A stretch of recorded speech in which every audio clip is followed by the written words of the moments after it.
Hello, what's up mga kautang? Welcome back again dito sa akin channel, no? So sa previous video ko mga kautang kay Ese Peso, nabanggit ko sa inyo si Peso Loan with Cash Loan. Kasi may nag-comment doon mga kautang na 3,000 yung nautang niya, tas 3,000 din yung na-receive niya at payables in 120 days. So yan yung alamin natin ngayon sa video na to.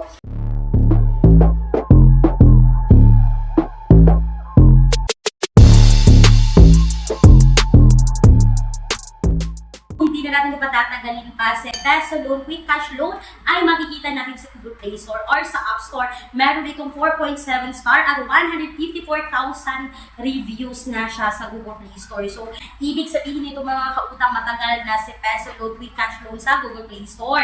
At ang sabi dito sa kanyang platform is they offer 1,000 hanggang 100,000. So, legit kaya itong 100,000. May nakautang na kaya ng 100,000 dito. So, ito na mga kautang.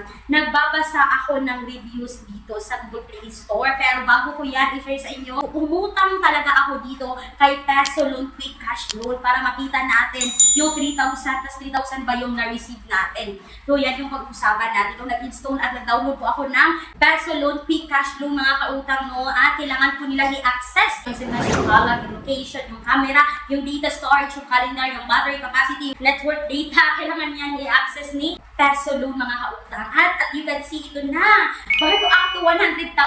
Welcome to Peso Loan. So kailangan natin maglagay dito ng ating active mobile number, magsasend sila ng OTP code, kailangan natin mag-sign in dito at ito na rin mga kautang. 100,000 talaga yung makikita natin dito. So kailangan natin maglagay ng personal information, yung work information natin, yung emergency contact, nanghihingi sila ng 3 contact person, yung identity info, yung mga valid ID na pasok dito ay UMID, SSS card, driver's license, PRC, passport, postal, GSIS, national ID, voters ID, postal PIN, at PhilHealth ID. Yan yung mga valid ID na kuya dito. At ito na nga mga kautang, no? Pagkatapos kong na-fill in dito, ay ito na, loan amount is 10,000. Yan yung credit limit na binigay nila sa akin. Tapos makikita nyo dito 7 days plus 120 days yung loan term. So total of 120 days. Tapos kailangan natin maglagay dito ng withdrawal option. So nag-select po ako via GCash. At sa baba mga kautang makikita mo, total amount is 10,000. Total disbursement 10,000.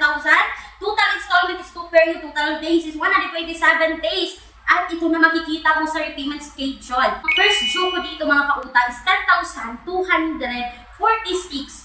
Tapos binilang ko, so 7 days lang mga kautang. Hindi totoo na 120 days. 7 days lang si Peso Loan, no? Nagbayad ako dito ng 10,246. Yung interest is 346.50. At alam niyo ba mga kautang, na sinubukan ko, ginawa ko talaga dito yung pag-apply kay Peso Loan para makita natin kung talaga nga bang 10,000 yung ma-receive ko dito. At ito na nga, yung pupunga pagkatapos kong nag-apply dito mga kautang, no, pending, sabi dito, we have received your loan application and will process it as soon as possible. At pagkatapos yan mga kautang, no, is hindi po ako na-approve dito kay Peso Loan. Sabi dito, loan application not approved. Bago ako umutang dito kay Peso Loan, nagbabasa na ako ng reviews. Sinubukan ko talaga, no, para naman makita talaga natin kung wala nga ba siyang loan deduction. Kung 120 kasi yun yung sabi, diba, sa comment, sa previous. Ito yung sabi sa comment, diba, nakikita niyo.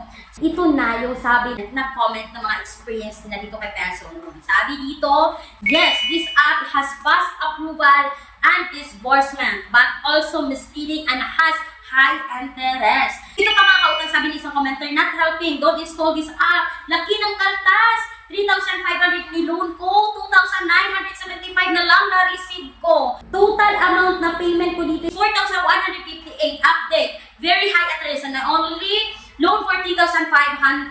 Tapos yung na-receive is 2,975 na ako. Peso Loan. Hindi naman talaga siya legit na walang loan deduction kasi makita mo dito 3,500.